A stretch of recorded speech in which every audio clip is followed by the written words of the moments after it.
Hello everybody, I'm Sharpened Blade. Several years ago, Nick Shabazz made a video about the law of diminishing value, and I understood what he was saying. He did a great job of explaining everything, and I understood it, but I never really experienced it until lately. I was lucky enough, the way I bought knives was that I gradually increased the value of the knives that I bought, or the price of the knives that I bought. When I first started collecting knives, I was in that $30 range and less. And when I'd look at a $50 knife, I would say, no way, that is not worth 50 bucks. I'm not spending that much money on a knife. Ever. Well, things have changed. But eventually I bought a $50 knife. I bought a Tenacious. I'm pretty sure it was around 50 bucks, maybe a little bit more, but it was around 50 bucks. Spyderco Tenacious, and it was fantastic. Like, it felt so much higher quality than the knives that I had been buying, and I was like, yeah, okay, I understand it now. I get it now. This is why you spend more money on a pocket knife. That you can feel the difference. And time went on, and I would increase a little bit more. I'd get a little bit more. I spend like 60, 70, 80, $100 on a knife, but I'd still be in that budget realm. And I didn't feel comfortable leaving the budget knife realm. I just wanted to keep buying budget knives. Eventually I had a little bit extra money from my birthday or for Christmas or something. I got some extra cash, and I said, you know what, I'm going to take a chance and I'm going to buy a more expensive knife. I think it's time that I experience a premium knife. So I bought the Kizer Ursa Minor. Now, when I got it in hand, I was completely blown away by how nice it felt, the materials that were used. Instead of G10 and stainless steel, I was getting titanium. And instead of HCR 13 MOV, I was getting S35. And the difference that I felt in hand, like, everything felt so nice. And the fit and finish and quality of it just felt amazing. And using the knife, like, the action was so smooth and so snappy. And then the edge retention of the S35 over the HCR just blew my mind. I went from sharpening a knife once a week to sharpening it once a month. And yeah, I was just completely blown away by the value, the bang for my buck I got with that Kizer knife. And I was like, okay, I understand now why people spend that much money on a knife. Now, I continued to buy budget knives, but every once in a while I buy a little bit more expensive knife.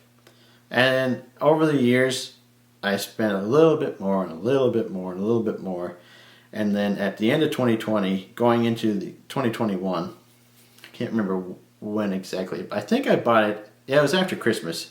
I had some extra money after Christmas in 2020, and I bought a Wee Snacks Mini Buster. And that knife was the most expensive knife in my collection at the time. And the materials themselves didn't blow me away. And I also had experienced those materials before, multiple times.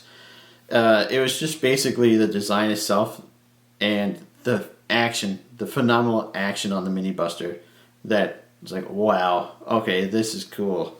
I like this. So at that point, I still felt like I was still getting a good bang for my buck.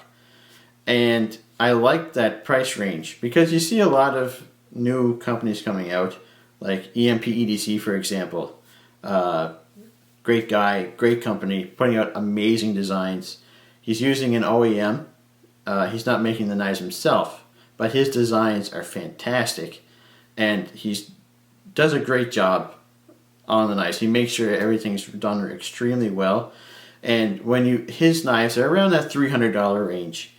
And when you buy, like, the knives that I had a Nimble, and I have a Thick Boy. I've traded my Nimble because I was going to get a Nimble X, and I missed the drop. Oh well. Anyways, so his knives, for example, his knives are in that $300 range. And that's the kind of range I like right now. I find I'm getting the best bang for my buck in that range. $300 is going to get you really good materials, really good fit and finish, high tolerances, great designs, great companies, great OEMs. Just overall, I know you can get those same materials in a cheaper knife. Instead of $300, you probably still get them in the $200 to $250 range, but still, the whole package still feels like a great value at $300. I've bought knives a little bit more expensive, like the Hinderer XM18 that I got. That was obviously more expensive than $300, but I was happy with that too, because there was a Hinderer. And it's like, yeah, it's nice to have a Hinderer, so I was happy with that. Nice, overbuilt, American-made knife. I was satisfied with that. Recently, though, and this is where this is the point of the video. Recently, I've traded some knives. One being the Nimble that I mentioned before, and I traded them for a Shiro Haitian Zero and a Hoback War Spear. Now I'm going to focus more on the Shiro for now. I have a more direct example with that one. So I got the Shiro in the same day that I got my Pena Mula in. And I unboxed the Shiro first because I was extremely excited. I was like, it's a Shiro! I gotta try it out. I'm so excited. And it was really, I shouldn't say it was. It is really nice. The action is so smooth on that. And it feels really nice in hand. It's a great knife. But to be honest, it's $700. The Mula was around $300, and these are USD prices, by the way. I'm not. I haven't really seen much for Shiros for sale, retail in Canadian dollars, so that's why I'm doing it in US dollars. But anyways, I was just as happy with the Pena as I was with the Shiro, and the Pena is less than half the price of the Shiro. So honestly, I don't feel that same level of, oh yeah, this is worth it with the Shiro as I do with some of the other knives in my collection. I'm not disappointed by it. I think if I hadn't have traded, if I had have actually spent the money on it, I would have been disappointed. I would have been like, well, this is not worth the money. Because if I had bought it from the States, $700 USD, when it was all said and done, it would probably be over $1,000 for this knife. And it's a great knife. Don't get me wrong. It's a great knife, and I really like it. And it's not going anywhere. I'm super happy with it, but it's just, I'm just as satisfied with it as I am with any of my other $300 knives. Now, some people may be saying, what are you talking about? It's a Shiro. But it's just personal preferences. It's all, everything is opinion based. And this is just my opinion.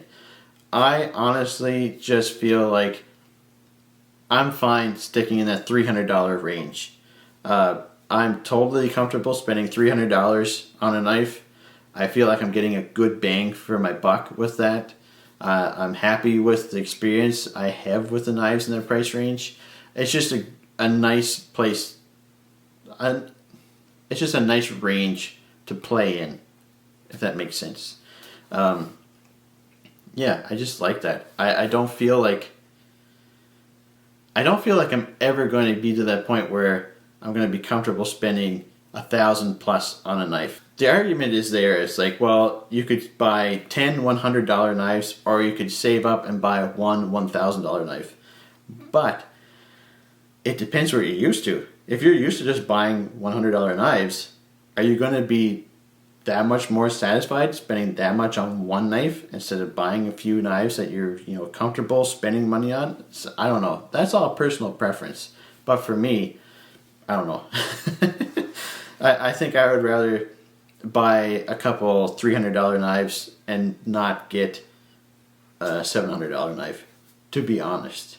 I'm really happy with my Mula, so I would rather buy a couple more Penas than buy a Shiro. So Yeah, I don't really, there's not really much of a point to this video. Like, leave a comment on here. This is kind of like an open for discussion type thing. What are your thoughts on this? Like, this whole topic is based so much on what a person's budget is for a knife. Some people can't spend more than $50 on a knife, and they buy a $50 knife and they're super happy with it, and they don't want to spend any more on a knife because it's just a knife. And that's perfectly logical. That's actually probably the most logical way to look at it. But other people, they have lots of extra cash, and they can just buy a $2,000 or $3,000 knife if they want and not think anything about it. So it depends on a person's budget and their lifestyle and what they're comfortable spending. For me, these knives that I've got in trades, yeah, I'm not finding the value so much there, but I'm not disappointed because I traded some knives that I really wasn't carrying that much, so it's nice to experience these more expensive knives. But after experiencing them, I feel like I'm perfectly fine staying in that $300 price range. And that's also where I'm kind of finding zen. I've mentioned before, and I've talked to Gideon from Gideon Stuff about my knife collection. I'm selling a lot of stuff from my collection. Knives I never thought I would sell, but I'm content with what I have. I just find that I'm happy with where my collection is at now. I've got more knives coming, of course, but I'm not really chasing anything anymore. If something looks cool and I have a little bit of extra money, then yeah, sure, I'll buy it. But for the most part, I'm happy with where I'm at right now. So basically, I guess what I'm trying to say is, I thought as time went on, I would be eventually getting up to expensive knives, comfortable spending money on expensive knives, like really expensive knives. And I'm really not. I'm exactly where I want to be. I'm perfectly happy spending $300 or $400 on a knife, and that's that. And yeah, I'm happy with that. And I feel like that's a really nice pond to swim in, if that makes sense. But yeah, anyways, before I get super rambly, what do you guys think? Hopefully you can take enough from this video so you're not just like, what are you talking about? Hopefully this makes sense enough that we can have a discussion in the comments. Just leave some comments. I'm interested to know what you guys think. What is the budget? What is your budget for a knife? Like, where are you satisfied with a knife? Have you gotten like really expensive knives and been disappointed by them, or do you find like, oh, it's totally 100% worth the bang for the buck? So just let me know what you think. Like I say, hopefully this wasn't super rambly. I've recorded this video a couple of times, trying to condense my thoughts into something more manageable.